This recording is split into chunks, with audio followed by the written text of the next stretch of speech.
come on, none of us make good decisions when we're tired and fatigued. It's not safe. It's unwise. We're more critical and more impatient and more self-centered. Don't be afraid of the dark. Be careful with stars. Not every light is gonna guide you, baby. Not every light is gonna guide you. So, Dr. Kathy, today on the Celebrate Kids podcast, in this daily segment, Facing the Dark, I want to look at some realities that we're seeing with high school students who aren't getting enough sleep. The U.S. Medical Societies is really recommending that teens sleep at least 8 to 10 hours each night. But in 2023, a report that I read showed that 77% of high school students really report sleeping fewer hours than that. It's really up from 69% of those that were surveyed in 2007. The overall rise was really due to a jump in those reporting 5 hours of sleep or less. Researchers reported this, and it's something that came out recently this month in the Journal of American Medical Association. Now, Dr. Kathy, I think it's reality that teens get less sleep today than they did even, as a 10-year-old or a 12-year-old. Some of it, I think, might be actually tied to their bodies developing. They have new hormones and chemicals. I don't know if it's fair to say chemicals. I mean, maybe. I suppose if they're drinking energy drinks or whatever, there's just their diet's different. There's things that as teenagers that we want to allow them to have, whether it's a Gatorade or, maybe the occasional energy drink, which we don't love, but our kids do kind of come across them. But there's also a reality, though, of some puberty things that I think are going on in their bodies that actually does make it harder for them to fall asleep at night. Their bodies are going and going, and their mind is going and going, and things are different as they're in this developmental period. So with that, I want to ask you, is it natural for us to expect or understand that our teens are getting less sleep? Or what do you make of some of this change in kind of the habits of sleep patterns as reported from 2007 to now? Yeah, you mentioned really relevant ideas. I think it's important to be concerned. Puberty is a real issue here, both for the young men and the young women. So that's totally cool. That's going to happen. And we need to know that so that we can help them not be so frustrated, but to understand your body's changing. And one of the things that happens is that sleep becomes harder to get to, if you want to put it that way, whatever. I do think energy drinks are huge. I was going to mention that before you did. I think coffee as well. How many preteens and teens now have coffee with their mom and dad and they think it's cool? When I was a kid, no kids drank coffee. Nothing wrong with it if it's decaf, but I wonder if they're not paying attention or if they don't believe that, caffeine really is a factor. So between coffee and then energy drinks that some of these kids are guzzling like it's water, which is really dangerous and unwise. And then there's just, regular soda, if you will, and a lot of them drink that, which has caffeine. And those things do matter. Absolutely. And then what about busyness, Wayne? I just think the generation is busy.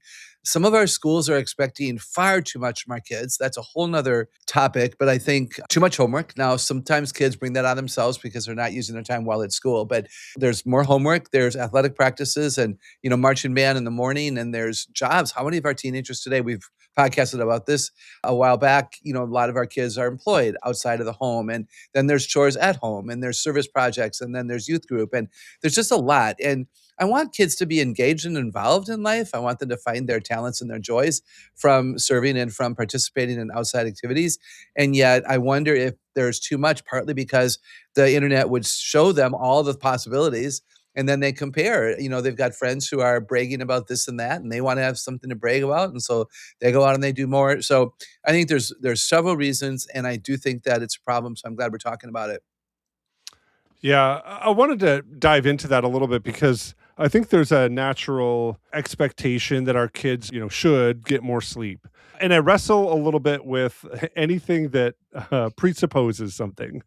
So I want to ask you, why should we be conscious of how much sleep, especially our young teens and teens are getting, especially as they kind of enter into puberty and they really start building an understanding of who they are and their identity? Why is sleep so formative for that? Why should we care about it? One reason is that brain cells are developing more during rest. And I don't have data in front of me because you always surprise me with these podcast topics.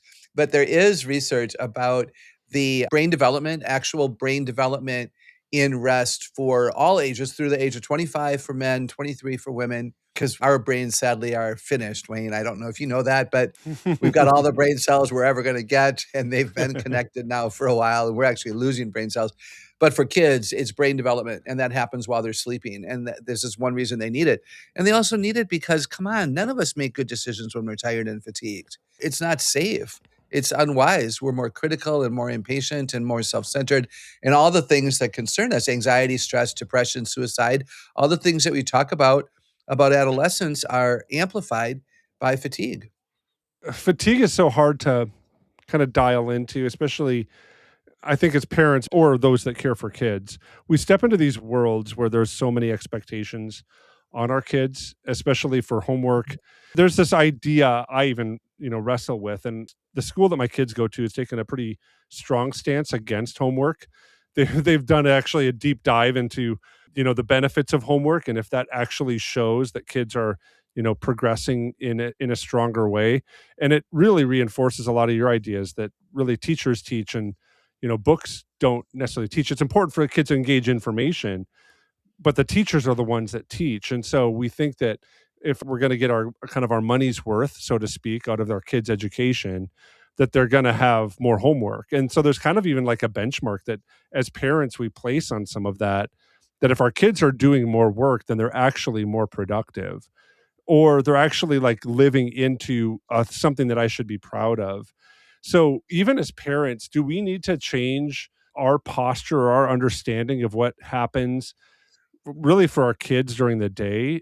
Do we need to like trim some of those expectations on them to come alongside them to support some better sleep patterns and sleep behaviors and all those other things? I guess I'm almost also asking, is it okay if my kid's not like a Rhodes Scholar and going to go out right after high school and start a job or a career or jump into a university? Like, what would be the thing that I should really be focusing on, especially noticing that my kid's health is probably a primary thing that I should maybe have in the back of my mind as I'm parenting them, right? Yeah, you think? I think so. It's absolutely okay that not all of our kids are Rhodes Scholars. It's absolutely okay if high school graduates need to take a break from education and figure out how the world works in a different way. Or yeah, absolutely. And again, a whole nother topic there. But yes, this isn't about having our kids be so alert that they're all going to earn straight A's. It's really about healthy wellness. Now, I would say this, there's something called sleep hygiene. The first time I heard sleep hygiene, I almost laughed out loud because I thought it was quite an unusual use of the word hygiene. But you can Google, not right now, but when the episode's over, you can Google sleep hygiene and find out what recommendations are being made professionally for adults and elderly and young people as well.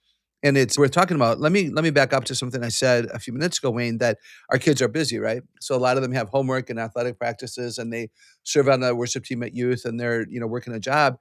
And I would say they probably need to start slowing down at night so they sleep in a more restful way, and they need to get off their devices. One of the reasons that they're sleep deprived is they're using devices in their bedrooms. And there is the effect of the blue light coming off of the device, but there's also the adrenaline that kicks in. And there's, the brain activity of thinking about somebody's post or watching a reel and laughing and getting all the endorphins. And then it's really hard to calm down. Now, those kids don't need to quit a job. Those kids need to quit their devices, right? Now, if you have a kid who's sleep deprived and it's because of a job and too much homework, then yeah, you do what some of the parents did in your school and you talk and, you've got the administrative team who's supportive. And in other cases, you take devices. No, they don't need devices in the room. We've talked about that before. They should be in public places only. But yeah, it's interesting, Wayne, there are some high schools in America that have started later this year. So in the old days, the older children were picked up first and dropped off, and then the buses went back around and got the little kids. There are districts I'm aware of that have reversed that. A friend of mine teaches in a district out on the West Coast, and they have delayed the start time for high school, I think 90 minutes later this year than last year. Changes have been amazing. Less truancy, fewer behavior problems, more academic energy, higher GPAs. Very, very interesting by letting the kids sleep in the morning. As Dr. Kathy and I talked today, it reminded me of a passage that comes out of Psalm 127. I'll begin reading at verse 1. Unless the Lord builds the house, the builders labor in vain. Unless the Lord watches over the city, the guards stand watch in vain. In vain you rise up early and stay up late, toiling for food to eat. For he grants sleep to those that he loves. This passage that comes out of Psalms is something that comes at an important cultural context. Ancient Israel really saw productivity as a means for survival. Rising early, staying up late, it all meant that you could get food for security. But the psalmist warns that anxious striving does not produce ultimate security. God gives sleep as a gift. There's a hard reality for a lot of us that are walking through life with teens and encouraging them. And that's that they face incredible pressures. Some of it's academic, some of it might be social comparison, some of it might be even things that they're expected to know the next day, that they would know what's going on in the world of television or YouTube channels or even social media. There's this performance culture that our teens are growing up in, and there's this expectation that they have a digital sense of belonging, and that digital sense really never sleeps. And when students enter into that, their circadian rhythms naturally shift. But in all of that, there's also chemical changes that they're going through. Puberty. Melatonin is one example of something that releases later in teen years that makes it biologically harder to fall asleep early. But what we're seeing is more than biology. We're seeing overstimulation, different disruptions inside of what they're watching, dopamine-driven scrolls, anxiety loops that kids kind of fall into. The rise of teens sleeping 5 hours or less really does suggest that there's some different systems that are pushing them to never power down. And they also have a nervous system that can't rest, especially as they're working inside of these other places, and they need to build some resilience, and that happens through sleep. Reframing sleep not as laziness or irresponsibility, but really as stewardship of their mind and body can really help our kids to understand that it is important to steward rest as well. Rest isn't indulgence. It's actually a time where our mind is reformed and actually where we might have better formation, even spiritually. And I think taking that step with our kids and reframing this conversation around that could be a bright light that helps to shine through some of the darkness that might be lurking on this topic. I hope that's an encouragement for you, and I hope all the things that we do here at Celebrate Kids are an encouragement for you. So glad you joined us today on the Celebrate Kids podcast, this daily segment, Facing the Dark. For Dr. Kathy Cook, my name is Wayne Stender. Glad you joined us, and we're looking forward to seeing you here again tomorrow.